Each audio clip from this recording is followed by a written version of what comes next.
It's been a fortnight again, as usual. It's been 2 weeks since we last experienced the Champions League campaign. I mean, a lot happened in Matchday 3. A lot happened in Matchday 3.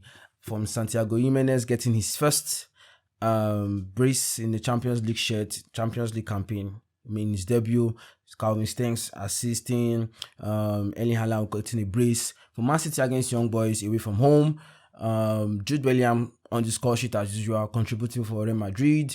Harry Kane helping Bayern get a 3-1 win away from home in Turkey to Galatasaray. Musiala was also on the score sheet. Sane had an assist as well. A lot of promising assets did well last game week. But what are we here for? We're here to talk about Matchday 4 in front of us. Who are the top picks? Who are the top differentials? Who are the assets we should be considering for the next game week? Hello everyone, my name is Wally. And welcome to the FPL Manual Podcast show. And yes, all I'm going to do is basically talk about what I mentioned before, the differentials. Most of them are already on my Twitter account, but I'll be giving more details here and giving you what a suggestion or recommendation what you should expect going forward. Please stay tuned for more. Don't go anywhere. We'll be right back.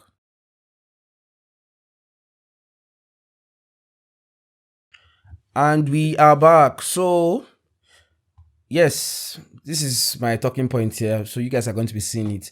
Nonetheless, welcome to the FPL Manual Podcast show. Once my name is Wally. For those seeing me, I'm rocking the Bayern away kits, one of my favorite jerseys this season. And yeah, you are going to be listening to me right here on the podcast, the official podcast. We'll be posting this episode on the podcast. But if you want to see my face, we're also here on YouTube as well to discuss what we have in store for Matchday 4. So what do we have in store? I'm going to talk about Matchday 3 review for my team, what I scored.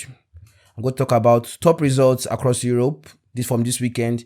I'll talk about differentials, my favorite section as usual. Talk about captaincies, projected top scorers, possible wildcard or limited team, and team reviews. So yes, that's what we'll be talking about today. So once more, I'm recording from the heart of Nigeria, the Federal Capital Territory, Abuja, and the time is currently 10:44 p.m.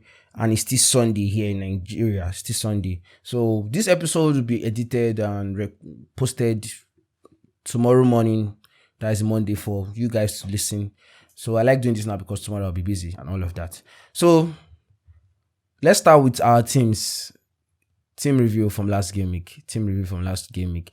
What did I score? So it's quite loading on my screen right now, but I scored a total of 85 points. I scored a total of 85 points last game week. You can see my team, 85 points. To be honest, it could have easily been 100 points. It could have easily been 100 points. It could have easily been 100 points because seeing my bench, I didn't want to really clamor about this, but I had a team that was too good. I did not know who to bench and who to start. So as at the time, I left my captaincy on Bellingham, who got 7 points. And I felt it was enough for my captains. I always say 7 points is enough for me. I'm satisfied with that. However, Yao Felix had not yet played. Yao Cancelo had not yet played. Regulion that I did not expect to started and kept a clean sheet. So it was in between Cancelo, Hakimi, David Ram. Who would I start?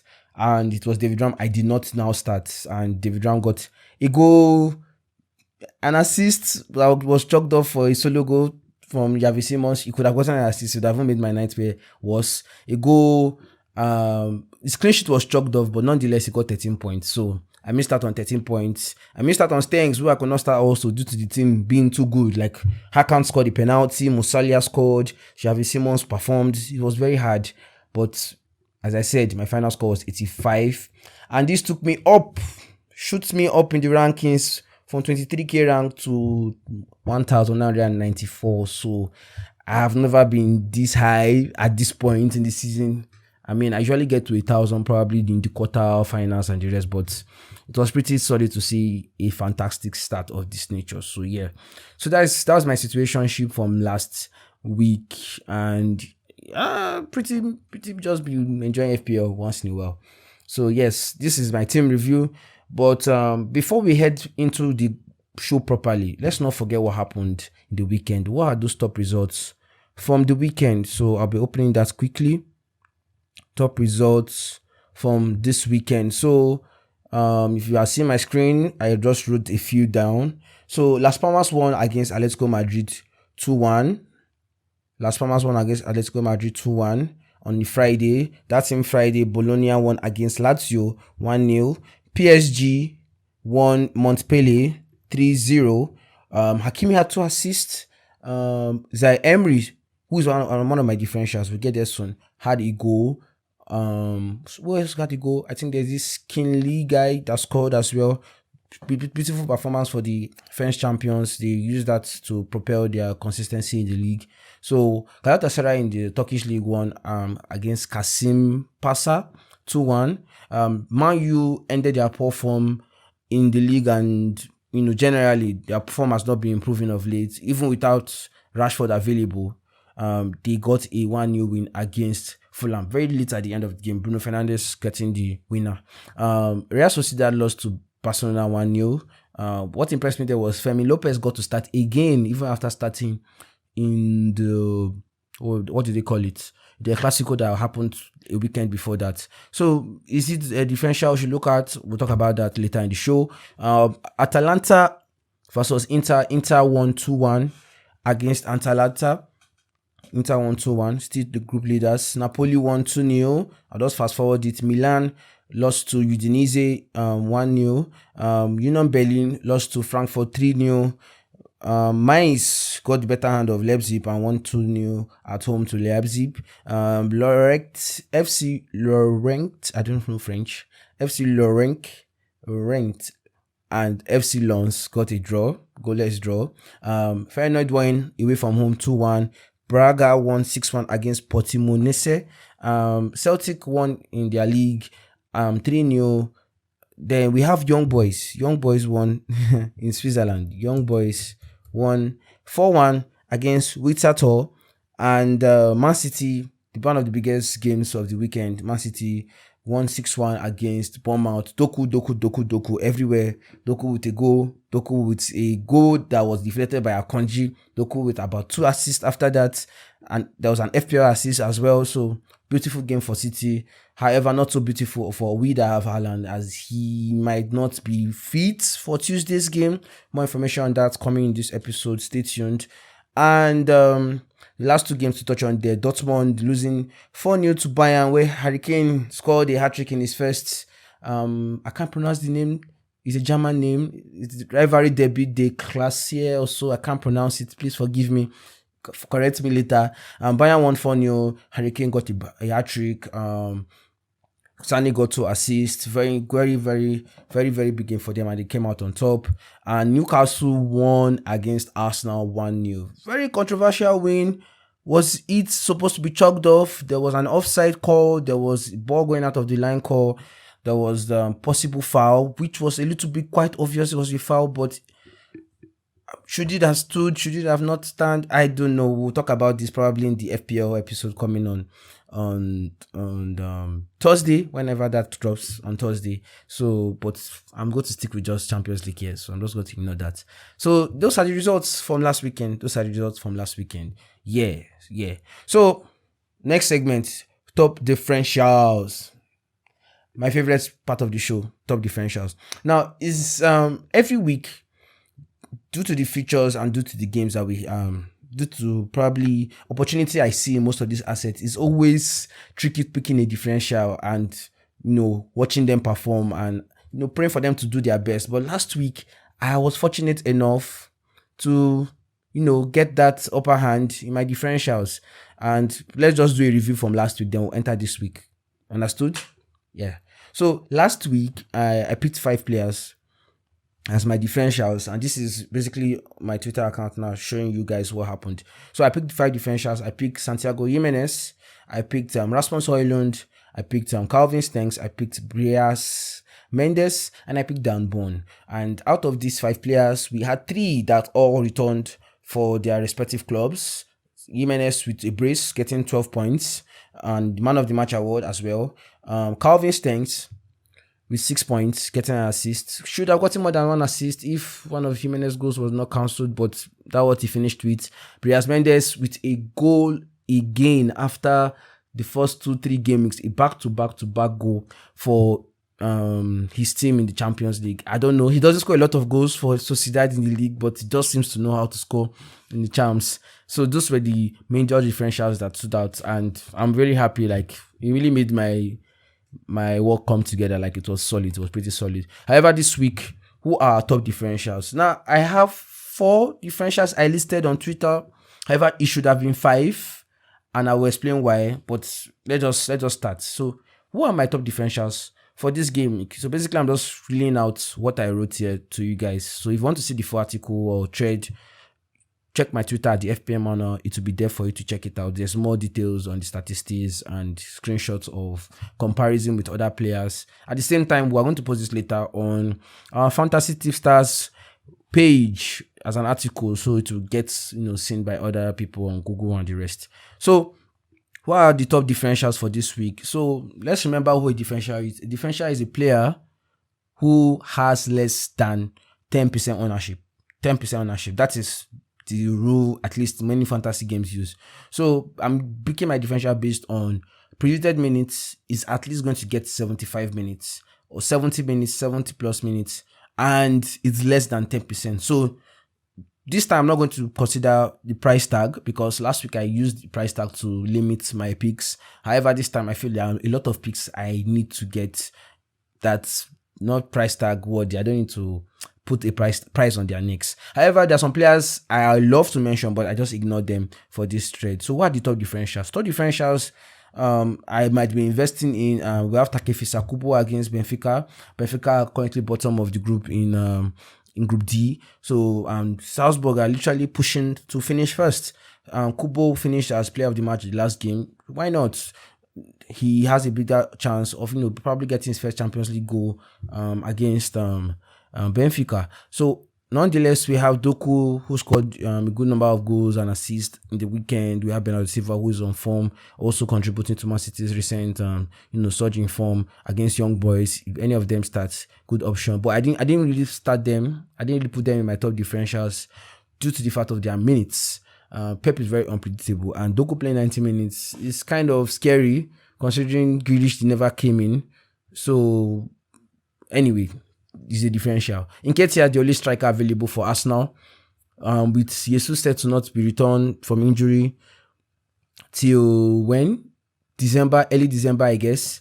This is the situation we have. Arsenal have one striker and they're at home. After they play Sevilla, and now they'll play, I think, PSV the following week at home as well. So back-to-back home games. If Nketiah is going to play them within the month of November, he's a good differential, not just for 1 week, for 2 weeks. So we have, the list goes on, Diego Costa, Morata against Celtic, Femi Lopez, who I just teased initially against Shakhtar, and Rodrigo against Braga. So there are a lot of differentials, honestly. But as I said, I have only 4/5 I'll be mentioning now, and there goes my list. Number 1 differential this week.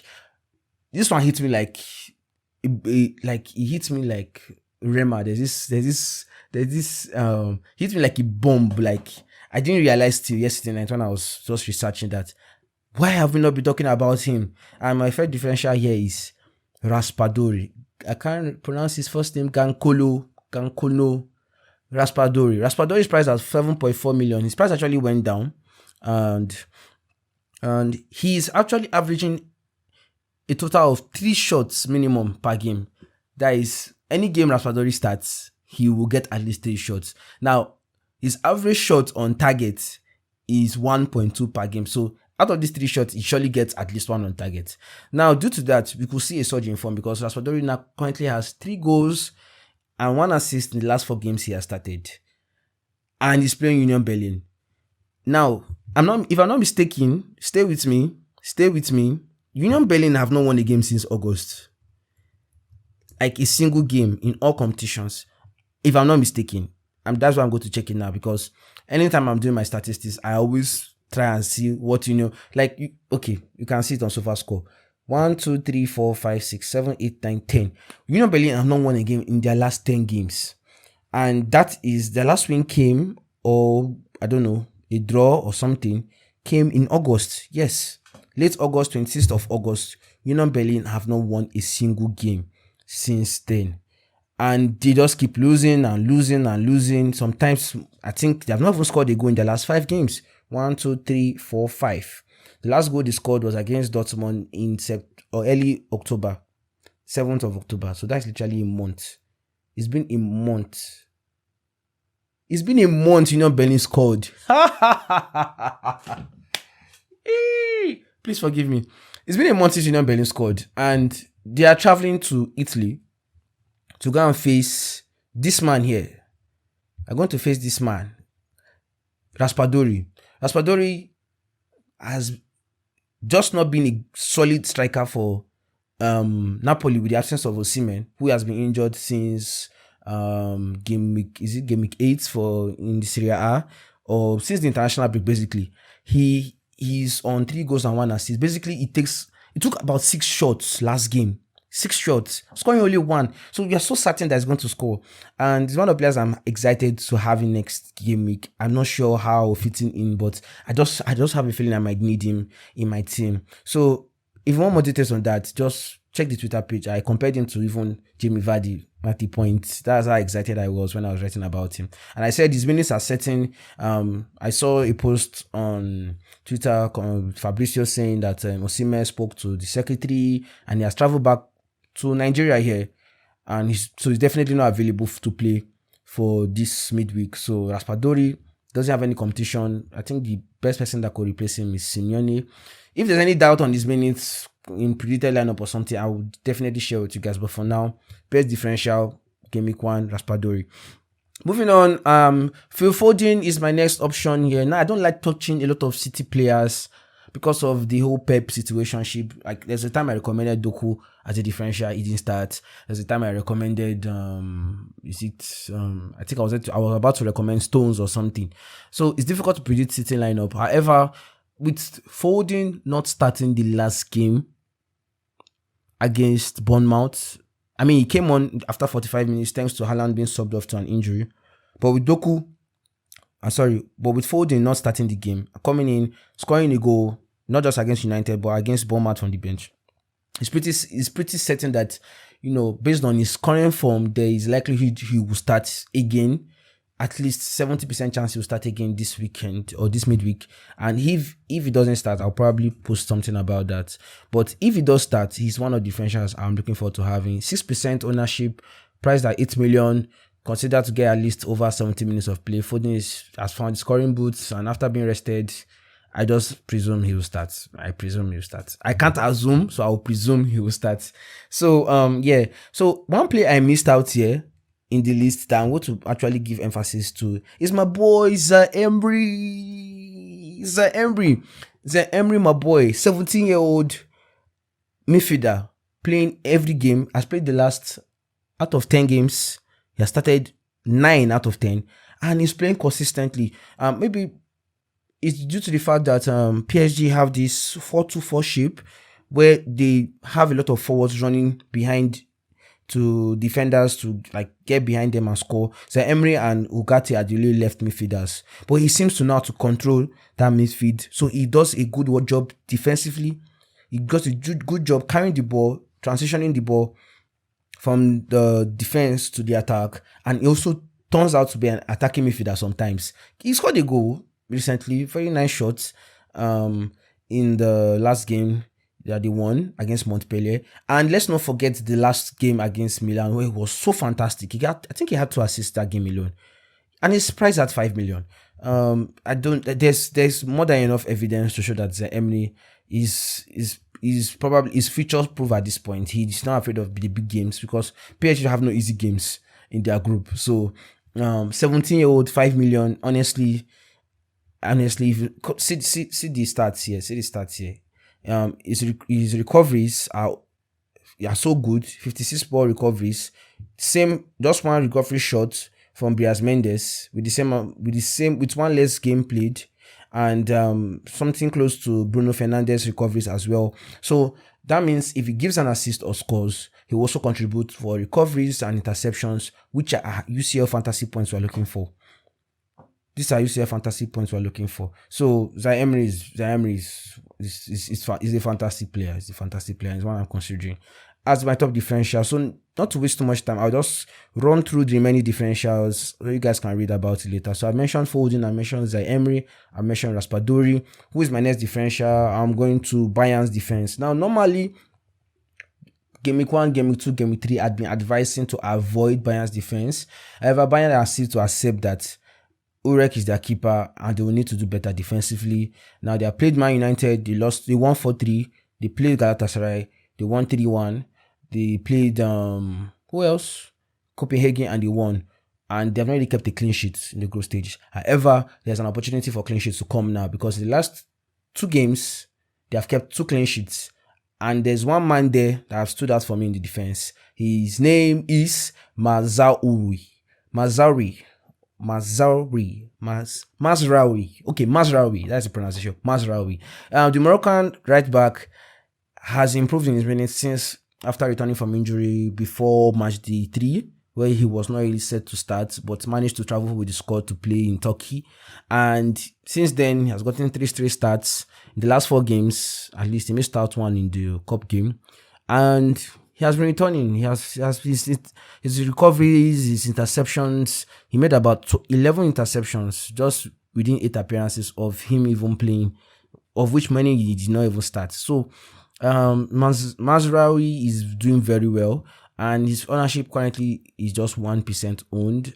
But within the last 3 to 4 games, he has played over 70 minutes for Bayern because they don't really have an outstanding right back besides him and Lima that can play that position. So yes, his on-field performance has improved. His interception stats are very impressive.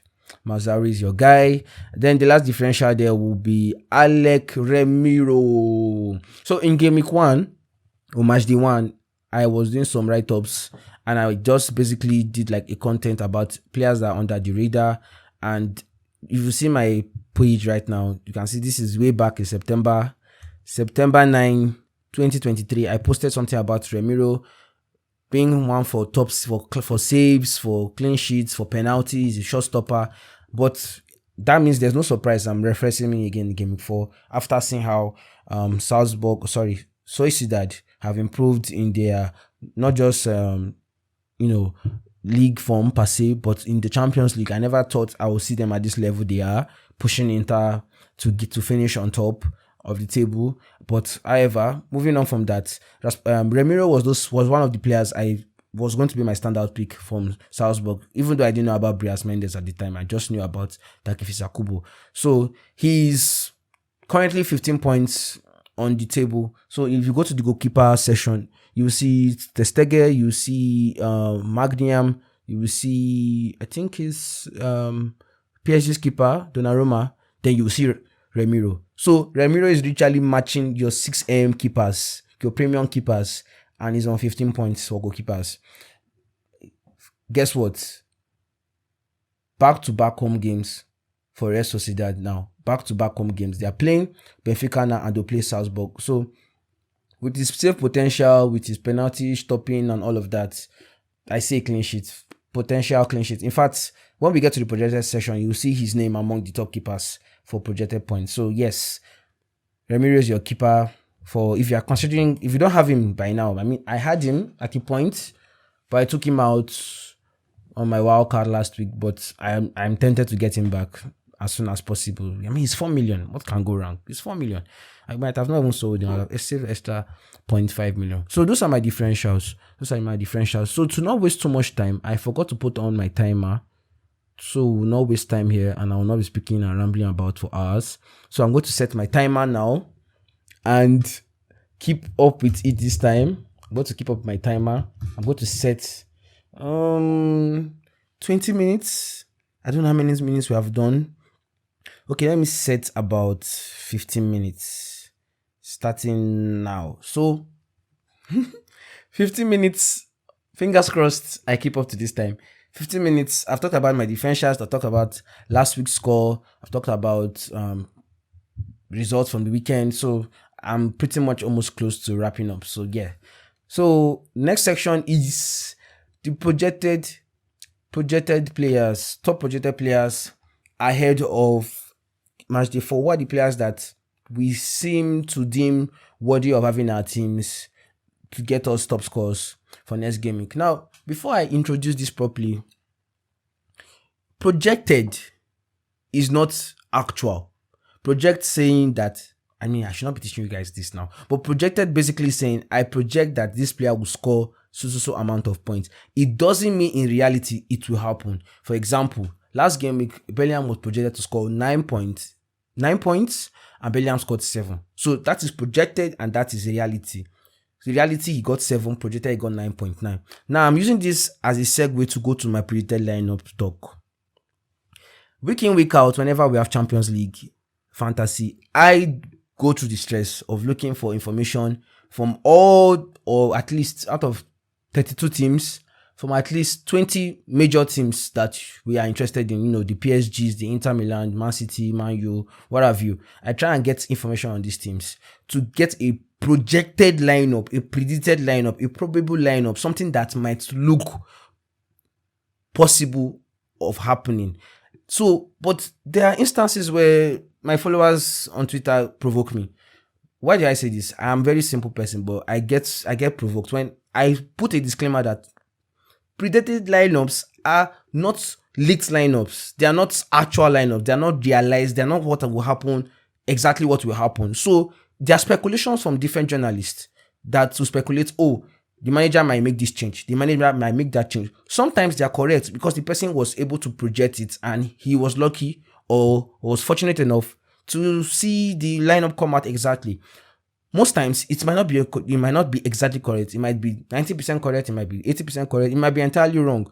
But this is just supposed to give us an idea on what to expect. So now, please, whenever I'm doing something about the predicted lineup, don't come and terrorize me later that I said A will start and I later posted that B will not start.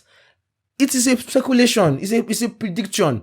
I can predict Haaland will score a brace. At the same time, I can predict that Haaland will score 1 goal due to the way KDB is not around and everybody is scoring. Doku is taking it in his hands. It doesn't mean that it doesn't even mean Haaland will score at all. You understand? It's a projection. I'm getting too deep here. But you get the drift. Please, on Twitter, I'm begging you guys that follow me on Twitter. You guys are the one that know this more than anybody. I get a lot of interactions on my predicted lineups, more than most of my tweets.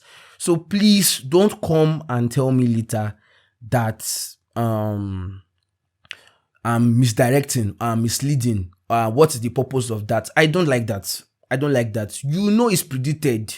It's predicted. It's not supposed to happen exactly. It's not supposed to be like exact picture of what will happen. If it happens, good and fine. But it's supposed to give you an idea that, this person is predicted to start and has started their last 3 games.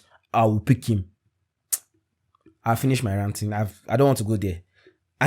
Well, I'll deal with this later on Twitter. But back to the show. Projected players, not actual players, please. Projected players to score. Let's start. So in defense, goal, we have Alec Remiro, priced at 4 million. You can see it on my screen here. Goalkeepers. He's projected to get 5.5 points.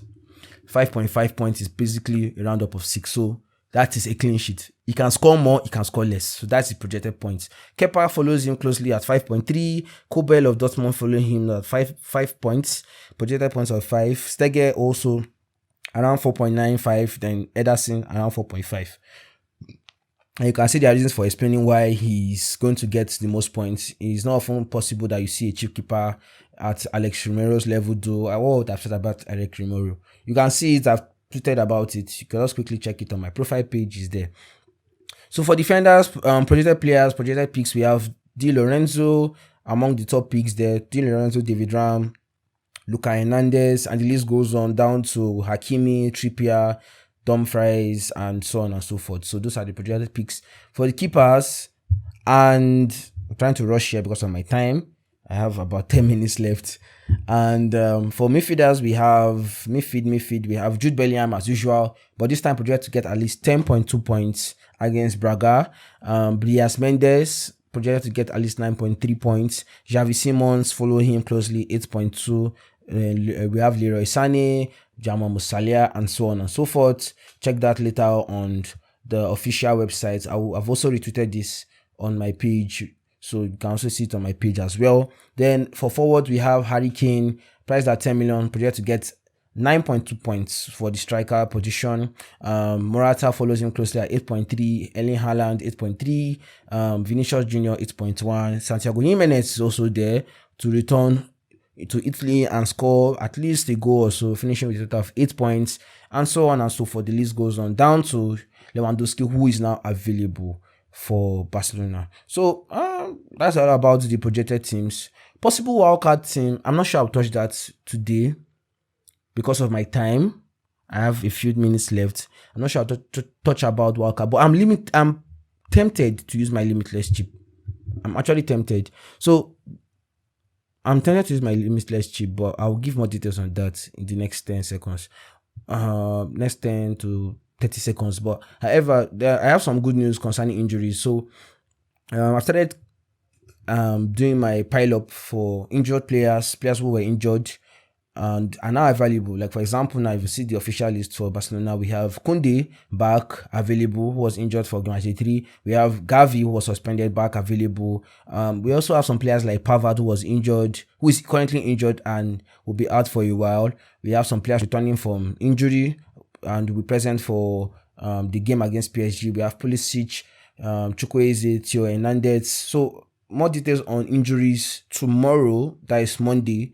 I'll give you more details on injuries and probably tactical things you need to know ahead of match day 4. So moving on to my team now. Since I said I'll talk about the limitless very soon, I'm moving on to my team. So my team, I made early transfers. It's not really my style, but I made early transfers because sometimes I can forget who I might want to bring in. I might change my mind. So sometimes it's best I do my transfers early. So I made 3 transfers so far. 3 transfers. I don't know if I can see my transfer history. There's the way I saw it then. I made 3 transfers. And who are these transfers I have made? I made some moves. I think I made a screenshot of that. Let me quickly check. I made some moves, very funny moves, but it's pretty good on paper, I guess. I brought in I brought in Alvarez. I brought in let's try and see if I can get it. Transfers. Yes, transfer summary. I found it. I brought in Alvarez. I brought in Brias Mendes, and I brought in which other player was that now? Brias Mendes, Alvarez, and Akonji. Yes, Nigerian Switzerland player Akonji. I brought Akonji to my team, so I'm currently on a -4 as it stands. I was pretty confident to do this because of my rank. My rank is pretty good at the moment, so I was not scared of taking a hit. However, I am tempted to play my limitless chip. Why am I tempted? Okay, I'll tell you why. Haaland might be out due to him being subbed off. There was news about Pep saying he might be available on Tuesday, he might be available next Sunday, that he had a twist of his ankle rather.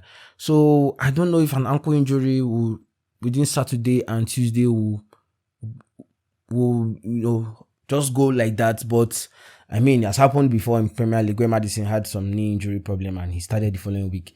But if Haaland is set to miss out, I'm tempted to actually make another move and take him out. At this point, I will not be heading towards a -8, and that will not be wise. So a limitless chip is possible, and this is where you see the likes of Raspadori coming in. You see the likes of Mazauri coming in probably for Dumfries. You see the likes of Ramiro coming back to the first team to replace Jan Sommer, and the Inter guys will come back next week. So I'm tempted to play my my limitless, because I've played my wildcard already, and even though it might not look like a good idea, I mean, if you want to have a strategy, like the diploma strategy I mentioned, you wildcard in game 3, then you wait till when the rotations start properly in game 5 and 6. But to be honest, the rotations have actually started. Haaland not being available or possibly being out is already a rotation risk. So I can get in. So if I do my limitless right, I can get in 3 attackers for Bayern, or I can get in, I can take out Musalia and get in Sani, or I can get in Musalia, Sani, and Harry Kane, have 3 attackers. Or I still have, I don't know. There's so many ideas I can go with. You understand? There's so many. Out of my differentials, Emery can come here as well, and Javi Simons can go out. I don't know. There's so many things. So I'm still confused on which move I'll make. But for now, let me calm down. Go back to the situation on ground. I have made 3 transfers. I brought in Alvarez for Yao Felix. I brought in Prias Mendes for Hakan, who scored the penalty for me on my wild card. And I've brought in Akanji, that is Manuel Akanji, as most people say, back into my team, and he's going to probably start against Young Boys. So this is what my team looks like. On paper, I feel like I will still get a projected of 75 to 80 points, based on how my captain does. So I'm not still tempted for the limitless, but I might actually play my limitless. It just depends on the information we get. So please just stay tuned on Twitter. You'll see more what decision I will make on that later. So yeah, this is my team. So full team review here. We have Haaland, Alvarez, Harry Kane, front 3 playing at home. All teams playing at home here. Three forwards. Jamal Musiala, Calvin Stengs, and Javi Simons. The midfield. Also on the bench we have Bellingham and Mendes in the midfield as well. Then back 4 of Hakimi, Akanji, Cancelo, and David Ram.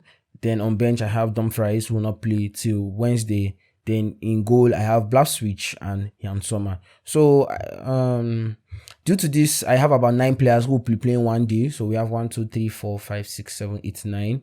So my Tuesday game is very crucial. I need to also have a possible nailed captain. But who am I going to captain? Top captaincies. So the captaincies have been the same every week now. We have Jude Bellingham, obviously, there, thanks to his contribution to Real Madrid. How he has been so important to them. So Jude Bellingham is obviously one of the players I want to captain, but he doesn't play till Wednesday. Same goes to Harry Kane, who doesn't play till Wednesday. So I need to get a Tuesday captain. Erling Haaland is supposed to be the captain, but we are not sure if he's going to be available. If he's available, he definitely gets the armband, even though he's on and off of late. But yeah, he'll probably get the armband. So, I could take a punt. Who knows? I can captain a defender. It's not impossible. Barcelona have the league feature. I can captain Cancelo. I saw someone try it last week. I don't really want for that person. I can captain a defender here. So it depends on the information we get. But for now, I'm just going to assume Haaland is fit and starts. If Haaland is not fit and doesn't start, I will probably captain someone else and play my limitless. I'm not sure. So time will tell. I don't know. You guys have to stay tuned till we make that decision. So my 15 minutes is up. I have 90 seconds left. So what else am I going to say? If you have any question concerning your team, you're not sure what to do, you're not sure on what to go about, who to bring in, who to take out, just check on my page. I'll probably write something that will make sense to you. Or if you want to have a more personal one-on-one information with myself, please message me on X, formerly known as Twitter, at the FPL Manual, and on Instagram at the FPL Manual. And I promise you, if I have time, I'm not too busy, I will reply to your messages and tell you the best advice possible to approach your Matchday 4. So that will be the end of this podcast. I've touched on the major topics. I don't think I missed out on anything. And if I missed out on anything, I'll probably tweet it out later. So have a nice game week ahead. May your arrows be green. And that's all. Adios. Bye-bye. It's time. Bye-bye.